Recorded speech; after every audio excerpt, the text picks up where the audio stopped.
सावळ्याची जणू सावली या मालिकेच्या येणाऱ्या भागामध्ये धमाकेदार असा ट्विस्ट येणार आहे. तर प्रेक्षकांनो, आपण बघितलं सारंगचा भयानक अपघात झालेला असतो. त्याच्यामध्ये सारंगची कंडिशन खूपच जास्त क्रिटिकल असते. डॉक्टरांनी सांगितलेलं असतं 24 तासाच्या आत सारंग शुद्धीवर नाही आला तर तो कोमात जाईल आणि शुद्धीवरती आला तर तो बरा होईल. त्यामुळे सगळेजण सारंगची शुद्धीवरती येण्याची वाट बघत असतात. पण प्रेक्षकांनो, सारंग काही शुद्धीवरती येत नाही आणि तिलोत्तमाने सावलीला सांगितलेलं असतं, काहीही झालं तरीसुद्धा मी तुला सारंगला भेटू देणार नाही. पण या सगळ्या अडचणींना दूर करून सावली आता सारंगला भेटायला जाते. सारंगचा हात आपल्या हातामध्ये घेते. तेव्हा तिच्या डोळ्यातले अश्रू सारंगच्या हातावरती पडतात. तेव्हा सारंग शुद्धीवरती आलेला असतो. त्याने आपल्या हातांच्या बोटांची हालचाल केलेली असते.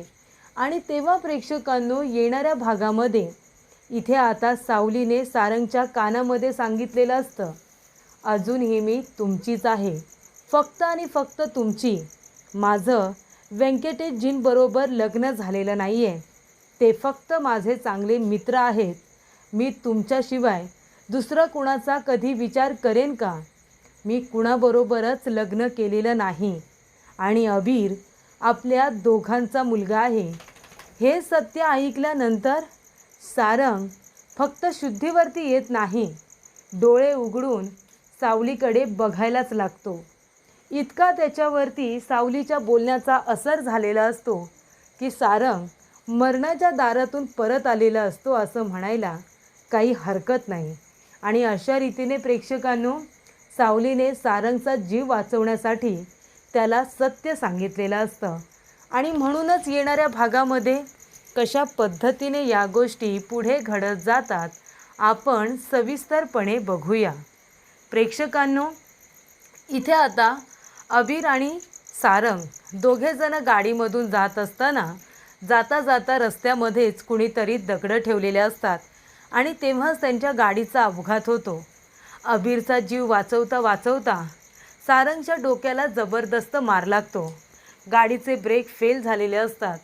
गाडी कंट्रोल करायच्या नादामध्ये इथे अबीर गाडीतून पडणार असतो. त्याला पकडता पकडता गाडी जाऊन आता डोंगराला धडकते आणि त्याच्यामधून इथे अबीरला मिठी मारून सारंग गाडीतून बाहेर काढतो. स्वतःच्या डोक्याला इतकं लागलेलं असताना अबीरला उराशी कवटाळून तो रस्त्यावरती कोसळतो आणि त्याच्यामध्ये तो बेशुद्ध झालेला असतो. अबीरसुद्धा खूपच ॲक्टिव्ह मुलगा. तो काही गप्प बसत नाही, रडत कुडत बसत नाही, घाबरत नाही. घाबरलेला जरी असला तरी त्याच्यातून सुद्धा तो मार्ग शोधून काढतो आणि येणाऱ्या गाडीला हात करतो. जणू काही वारकरीच्या वेशामध्ये पांडुरंग त्यांच्या मदतीलाच आलेला असतो. गाडी तिथून येते आणि तेव्हा अबीर म्हणतो की थांबवा, गाडी थांबवा प्लीज, माझ्या सुपर हिरोला लागले हो, आमच्या गाडीचा अपघात झाला, प्लीज त्यांना डॉक्टरकडे घेऊन चला, माझ्या सुपर हिरोला काही व्हायला नको. तेव्हा वारकरी आता आपल्या गाडीमध्ये सारंगला घेऊन हॉस्पिटलमध्ये येतात. ऑपरेशन थिएटरमध्ये सारंगला घेतलेलं असतं. डॉक्टर म्हणतात की बाळा, काळजी करू नको, आम्ही 100% तुमच्या पेशंटला वाचवण्याचा प्रयत्न करू, पण तुझ्या नातेवाईकांना बोलावून घे, ते इथे असणं गरजेचं आहे. तुम्ही यांचे कोण? तेव्हा वारकरी म्हणतात, मी यांचा कुणीही नाही, मी बिचारा वारकरी पंढरपूरला जात होतो, वाटेत मला हे गृहस्थ भेटले, त्यांना मी हॉस्पिटलला घेऊन आलो. तर त्यांचा ब्लड लॉस खूपच जास्त झालेला आहे, डोक्याला जबरदस्त मार लागला आहे, त्यामुळे कटसुद्धा आहे. त्यांचं लवकरात लवकर ऑपरेशन करावं लागेल आणि ब्लडिंग थांबवावं लागेल. तेव्हा तुम्ही त्यांच्या नातेवाईकांना मोठ्यांना बोलावून घ्या, मी लगेच ऑपरेशन सुरू करते. अबीर वारकऱ्यांचा फोन घेतो आणि सावलीला फोन करून सांगतो सारंगचा अपघात झाल्याचं. तेव्हा सावलीला धक्का बसतो, ती खाली कोसळते. त्यानंतर ओवीला म्हणते, चल आपल्याला निघावं लागेल. आणि ज्या हॉस्पिटलमध्ये ॲडमिट केलेलं असतं त्याचं नावसुद्धा सांगितलेलं असतं. त्यानंतर सावली जगन्नाथला फोन करते आणि सांगते सारंगचा अपघात झाल्याचं. तेव्हा जगन्नाथसुद्धा तिथे येणार असतो. अमृता फोनावरती फोन सावलीला करत असते, एवढा उशीर झाला तरी घरी कुणीच आलं नाही आहे, तिलोत्तमासुद्धा काळजी करत असते. ती म्हणत असते, अमृता फोन कर, सारंगचा फोन का लागत नाही आहे. आणि तेव्हा प्रेक्षकांनो, इथे आता सावलीला फोन आल्यानंतर सारंगचा अपघात झाल्याचं अमृताला ती सांगते. तेव्हा अमृता, तिलोत्तमा सगळेजण धावत पळत हॉस्पिटलला आलेले असतात. तेव्हा तिलोत्तमाला सावलीचा खूपच राग येतो. ऑपरेशन सुरू असतं, ऑपरेशन सक्सेसफुली पार पडलेलं सुद्धा असतं, पण अजूनपर्यंत सारंग काही शुद्धीवरती आलेला नसतो. डॉक्टर म्हणतात, हे बघा 24 तास वेळ आहे त्यांच्याकडे, मी तुमच्यापासून काही लपवणार नाही आहे. 24 तासाच्या आत जर सारंग शुद्धीवरती आला तर तुमच्या सगळ्यांच्या प्रार्थना कामी आल्या असं म्हणू, पण जर 24 तासामध्ये तो शुद्धीवरती नाही आला तर तुमचा पेशंट कोमात जाईल. मग तो कोमातून कधी बाहेर येईल ते आम्ही काही सांगू शकत नाही. तेव्हा सावली आता सारंगला भेटायला जात असते. तेव्हा तिलोत्तमा म्हणते, तू अजिबात माझ्या मुलाच्या बाजूला जाऊन उभं राहायची नाही. तुझी ही काळी सावली माझ्या मुलावरती पडता कामा नये. तेव्हा सावली म्हणत असते, हे बघा तिलोत्तमा मॅडम, मी पुन्हा तुमच्या मुलाला बघायला जाणार नाही, पण मला फक्त एकदा सारंगला भेटायला जाऊ द्या. तेव्हा अबीरने सावलीला सांगितलेलं असतं कसं स्वतःचा जीव धोक्यात घालून त्याने अबीरचा जीव वाचवलेला असतो. त्यामुळे सावलीला आता सारंगची खूपच जास्त काळजी वाटत असते. ती म्हणत असते की फक्त एकदा मला सारंगला भेटायचं आहे, मी विनंती करते. तिलोत्तमा नाहीच म्हणत असते. तेव्हा इथे जगन्नाथ आता तिला म्हणतो, अगं तिलोत्तमा, नको गं इतका राग करू, नको इतका तिरस्कार करू या अहंकाराने. अगं घर तुटलं गं तुझं. कोण तुझ्याजवळ?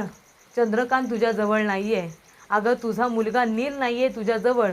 आणि त्याचबरोबर अगं सोहम नाही आहे, तारा नाही आहे. अख्खं घर तुझं रिकामं झालं गं तुझ्या ह्या अहंकारामुळे. तुझा हा एकेकोरपणा आहे ना, तो नडला तुला. कधीच कुणाचं ऐकलं नाहीस, तुझ्या शब्दापुढे कुणाला जाऊ दिलं नाहीस. थांबव हे सगळं, आता तरी थांबव. सारंगला सावलीची गरज आहे. निदान तिला जाऊन त्याच्याजवळ उभं तरी राहू दे. कदाचित तिचे शब्द त्याच्या कानावर पडले तर तो शुद्धीवरती येऊ शकतो. तेव्हा इथे तिलोत्तमा म्हणते, बाद झालं जगन्नाथ, मुलीची बाजू घेऊन बोलू नकोस. जगन्नाथ म्हणतो, मुलीची बाजू घेत नाही आहे तर तुझ्या मुलासाठी काळजीने तुला काहीतरी सांगतोय तिलोत्तमा. आता तरी तुझ्या ह्या रागाला, तुझ्या अहंकाराला बाजूला ठेव. तुझा हा अहंकार तुझं घर जाळून टाकतोय, पोखरतोय, पण तुला कळत नाही आहे.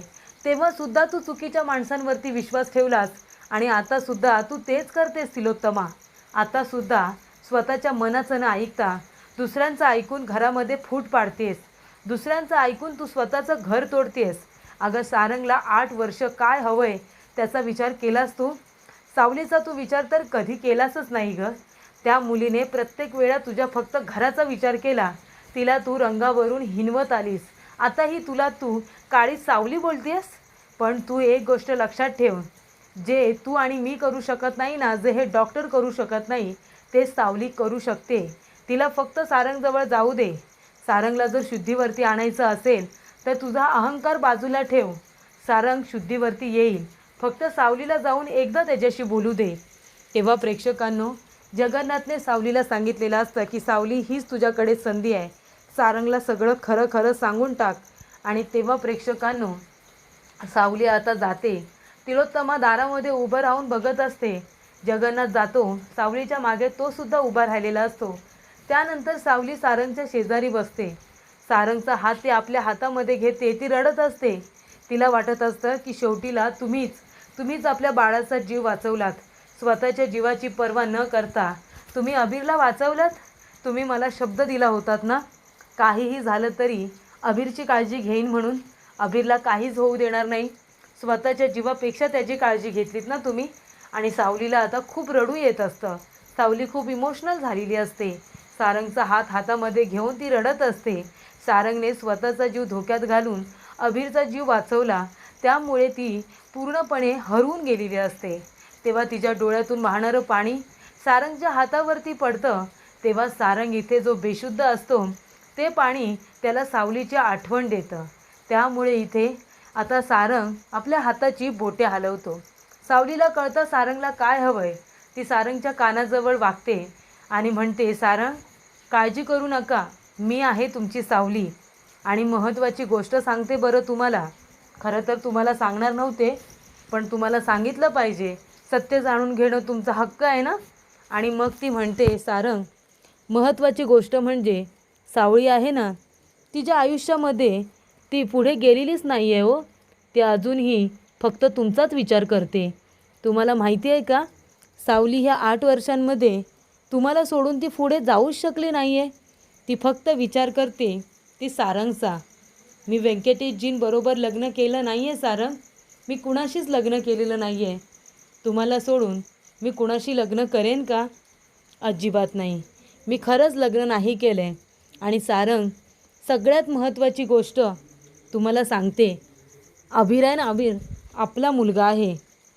जे सत्य सावलीला सारंगपासून एवढं वर्ष लपवावं लागलं, इतके महिने तिने ते सत्य लपून ठेवलं अभिरच्या जीवासाठी.